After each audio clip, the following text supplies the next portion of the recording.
So we teach people how to take their attention off their body, off the people in their life, off the things they own, the objects they have, the places they need to go, not think about the future and the past. Train them with a formula to get beyond themselves.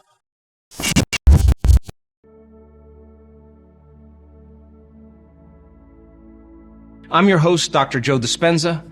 Let's begin. Well, let's talk about that, because this is essential to understanding whether we create our life matter to matter in separation, or we actually create from the field, from a frequency of energy, to begin to produce effects in three-dimensional reality in the material world. So you and I have been trained to pay attention in a certain way. Tie your shoe, watch the stairs, watch the car. You could fall down and break your neck. And the alarm of paying attention as a kid causes us to narrow our focus on the material world. We narrow our focus on physical things. And when the arousal of those emergency chemicals are heightened, it causes our senses to become heightened. And the very fact of becoming materialists causes us to experience three-dimensional reality in separation. In other words, everything physical, whether it's an object, a place, a person, a body, whatever it is, we experience through our senses, and I'm here and you're there, and there's space between us, and if there's space between us, there's time between us. And so if I'm here in three-dimensional reality and I say I want to go to my car, I have to become aware that I'm here. That's one point of awareness. And my car is another point of awareness. So I'm separate from my car. So now I get up and I move my body through space. And when I move through space, I experience time. If I want to shorten the time, I move faster. If I want to lengthen the time, I move slower. So then there's me here, and then people have their dreams, whatever they are, their wealth, their health, their freedom. And in their mind, because they understand the process of getting things, they say, okay, I'm going to get that new house. And they start dreaming about that new house. And then they say, okay, how am I going to get that house? Okay, I'm going to work more hours. I'm going to sacrifice and save these things. I'm going to do more of this. I'm going to work on the weekends. And they're figuring it out as a predictable matter-to-matter outcome. So they're living in lack and separation because they place their dreams 2 years, 5 years, 10 years in the future based on what they know about themselves and accomplishing it in the past. They're living, waiting for the event to occur in lack and separation so they can feel the emotion of, why do people want abundance? They want to be free. So they're waiting for their abundance to occur to feel freedom. And so the whole entire life, they're living in lack and separation for that event to occur. Now, that's okay, because that's creating matter to matter. That's creating in separation. If you are going to begin to create from the field instead of from matter, something amazing happens to us automatically. Like if you see someone in that car, you see someone with that wardrobe, you see someone with that hairstyle, you see someone with those things, and you experience separation or lack, your brain naturally starts seeing that you could have that. The next thing you know, you see the car, and then you pause for a moment, and your brain starts putting you in the scene. You're driving the car, you're wearing the scarf, you're wearing the wardrobe, you're getting those things. Your brain naturally, because we're creators, begins to imagine. The problem is that people are so impatient that when it doesn't happen, they come back to their senses, they're back to three-dimensional reality, and it doesn't occur. Now they experience more separation. So what do?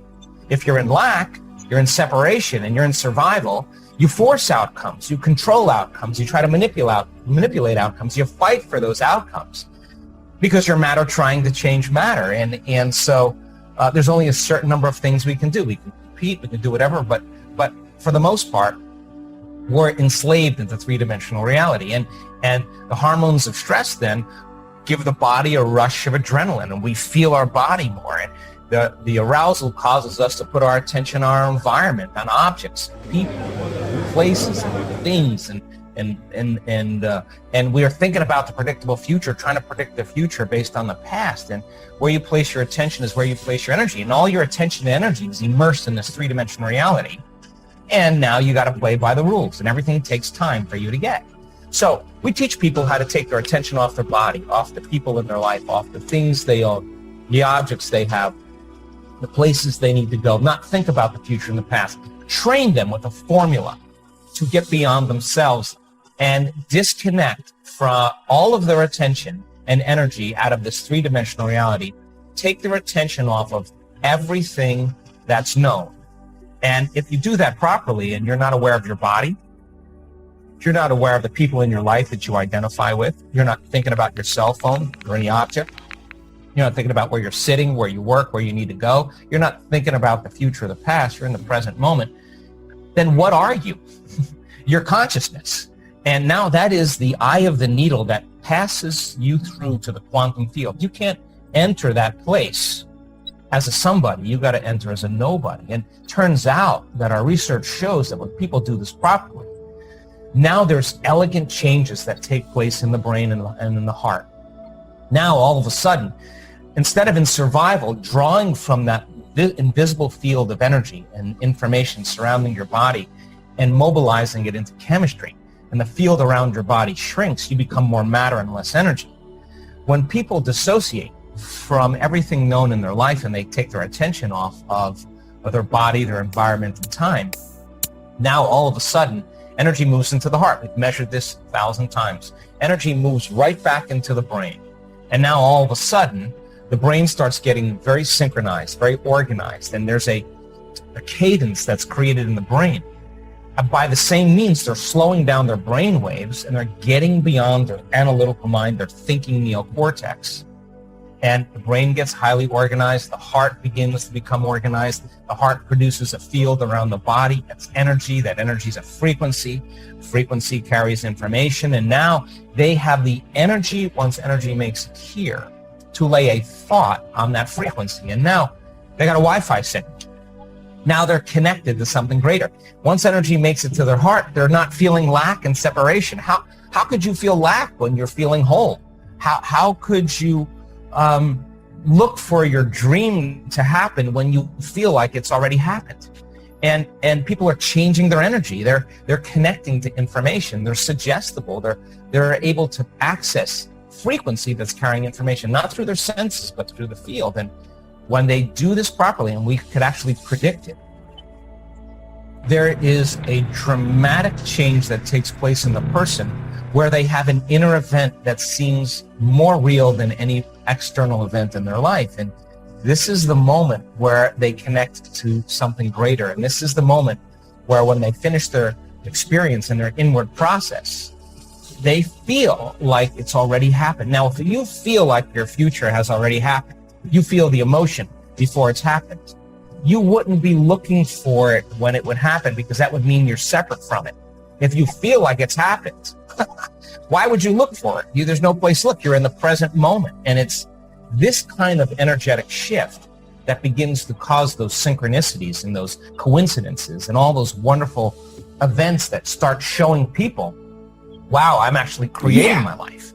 Now, they're less responsive to the circumstances in their life, because the moment they start reacting to the circumstances, and I say to them, why did you react, or what's wrong with you? If they say, oh, it's that person that's causing me to feel and think this way, then they're back to the unconscious program of victimization. And so people start to figure it out, and they say, no person, no circumstance, no condition in my life is going to cause me to fall from this energy. And when they're in a different energy then, and if they keep practicing it, the word meditation means to become familiar with. You got to be able to maintain that internal order independent of any condition in your environment. And if you do that properly, you start seeing you see feedback in your environment that you're creating from the field. And now you no longer have to go anywhere to get it. When there's a vibrational match between brain and heart coherence in some future, you got a radio signal and you're tuned into that frequency. Now you don't go through space to experience what you want. You're connected to that unified field. If you're connected to source, why would you go anywhere? You would draw it to you, and all of a sudden you start becoming the magnet to your experiences. And this is when it gets exciting, because when you're feeling wholeness and you're not feeling lack and you're not waiting for the event to occur, then all of a sudden wealth doesn't become as important. I mean, the moment you start feeling wholeness, that's when your healing begins. The moment you start feeling gratitude, that's the moment you're drawing experiences to you. So we're teaching people how to change that process.